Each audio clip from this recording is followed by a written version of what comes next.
Morning class 8। कल आपने 5a के बारे में प्लस और माइनस एल्जेब्रिक पढ़ रही थी। आज इसी के साथ साथ क्रम से अब आपके फैक्टराइजेशन इसमें शुरू होते हैं। फैक्टर क्या होते हैं? तो फैक्टर में हम देखते हैं कि किस प्रकार से मोनोमियल, बाइनोमियल एंड ट्राइनोमियल के फैक्टर आपस में टूटते हैं। तो जरा पहला क्वेश्चन है इसके अंदर, इसने बोला था find the product of the pair is monomial. तो मोनोमियल के जैसे एक क्वेश्चन था, पहले था 5 and 2x। तो इसके हम फैक्टर बनाए तो जरा देखोगे 5 का तो 5 ही रहेगा, अगर मल्टीप्लाई में जाओगे तो 2 into x इसका बना। तो हम कह सकते हैं कि a के ग्रुप के फैक्टर को बनाना है तो फैक्टर हमेशा मल्टीप्लाई फॉर्म में बनेंगे। तो हम इसका ग्रुप को देखते हैं, पहला 5 है, जैसे हम इसको कहते थे पहला 5 बनाते थे, ऐसे 2x है तो 2 into x। ये कल से हम परसों से भी हमने आपको सिखाया था कि जब ये आपस में कोई भी साइन नहीं बताते हैं तो इन दोनों के बीच में मल्टीप्लाई ही माना जाता है। अब ऐसे ही आप b वाला है तो b वाले में चलते हैं, -3y, 4y। तो अब जरा देखो 3y के फैक्टर बनाने हैं तो माइनस का 3 रखेंगे और इनका रिलेशन y और 4y का 4 into y। ठीक है, ये हमारे फैक्टर हो गए। अब दूसरा क्वेश्चन है find the area of rectangle whose length अगर आपको बात कर रहा है रेक्टेंगल की तो रेक्टेंगल की लेंथ भी आती है और ब्रेड्थ भी आती है। तो जैसे कि ब्लैक बोर्ड हमारा रेक्टेंगल है, चलिए हम आपको रेक्टेंगल बना रहे हैं। ये देखो लंबाई है, ये इसकी चौड़ाई है।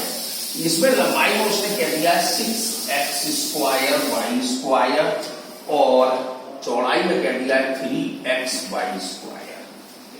अब इसने कहा है जरा इसका रेक्टेंगल का एरिया बताइए सर। तो हम लिख सकते हैं दूसरे क्वेश्चन में length of rectangle is equal to 6x square y square.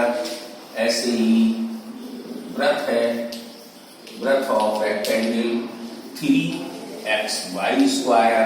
अब उसने एरिया पूछा है तो एरिया ऑफ रेक्टेंगल का फार्मूला आपको मालूम होना चाहिए, लेंथ इनटू ब्रेड्थ।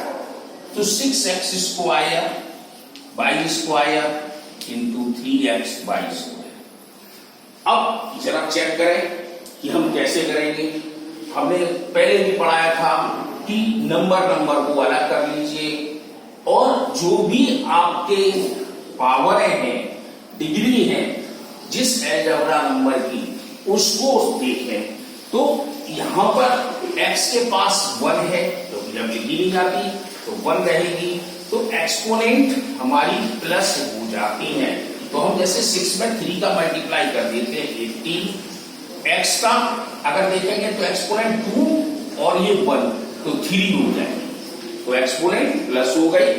अब y का 2 तो y का 4, तो हमारा आंसर आ गया 80x³ 4। ऐसे ही अब सिंप्लीफाई है तो सिंप्लीफाई में आपको एक चीज याद रखनी पड़ेगी कि दो ब्रैकेटों के बीच में जब कोई साइन नहीं होता है तो वो मल्टीप्लाई ही कहा जाता है। ये तो आप पढ़ चुके हैं पहले से, जैसे 3y³ -3y स्क्वायर। अब देखो दो ब्रैकेट लगे हैं, जैसे ये फर्स्ट है ये सेकंड, इसके बीच में कोई साइन नहीं है, ना प्लस का माइनस का डिवाइड मल्टीप्लाई कोई नहीं दिख रहा है। तो हम इन दोनों ब्रैकेटों के बीच का साइन मल्टीप्लाई मानते हैं। तो 3 का हम 3 में मल्टीप्लाई करेंगे तो 9। अब ध्यान देखते हैं ये पॉजिटिव है ये नेगेटिव है तो माइनस प्लस माइनस। अब आप पढ़ चुके हैं मल्टीप्लाई करते समय एक्सपोनेंट प्लस की जाती है। तो y भी 3 है तो y भी 2 है तो y भी 3 या 6 पढ़ दो, नहीं, ये आप पहले पढ़ चुके हैं पावर ऑफ नोटेशन में। जब दो बेस इक्वल होते हैं तो हम एक्सपोनेंट प्लस कर देते हैं, ये आपका गलत हो जाएगा। हाँ, एक चीज और है, अगर यहाँ पे स्क्वायर लगा होगा तो आप इसका मल्टीप्लाई कर देंगे, क्यों? इसकी वैल्यू भी देखो बाई ये चीज बन जाती है। तो अब फिर वही एक्सपोनेंट प्लस हो जाएंगे, तो 2 to 4 डायरेक्ट भी आप कर सकते हैं। अब ऐसे ही इसमें छोटे छोटे क्वेश्चंस दिए गए हैं, लेकिन एक क्वेश्चन है एक रेशनल नंबर, तो रेशनल नंबर वाला आप चालू करेंगे।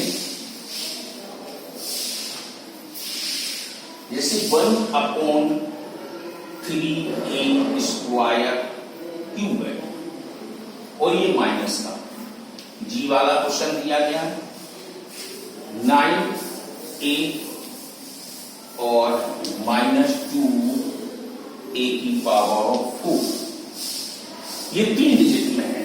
तो हम क्या करेंगे, सबसे पहले एल्जेब्रिक नंबर को हटाएंगे और इसे कांस्टेंट से, मतलब न्यूमेरिक नंबर से। तो आप इस तरह लिख सकते हैं सरल तरीके से, जैसे ये 1/3 ले लिया, इसका 9, इसका 2 इंटू a3 8 और a4, ये सरल तरीका हो गया। अब इनको काट पीट कर दें, 3 3 जा 9, अब इन दोनों का मल्टीप्लाई 3 2 जा 6, माइनस का 6 हुआ, माइनस का 6 जब -1 से मल्टीप्लाई किया तो प्लस का हो गया। अब ये देखो एक्सपोनेंट प्लस हो गई, 3 1 4 और 4 8, तो a की पावर 8। तो इस तरह से आप ये सवाल करेंगे इस एक्सरसाइज में। तो सिंपल है, ऐसे फोर्थ में थोड़ा लार्ज है तो आप ऐसे ही करोगे, निकल कर आ जाएगा। तो 5 भी आपको करनी है, कर 5 6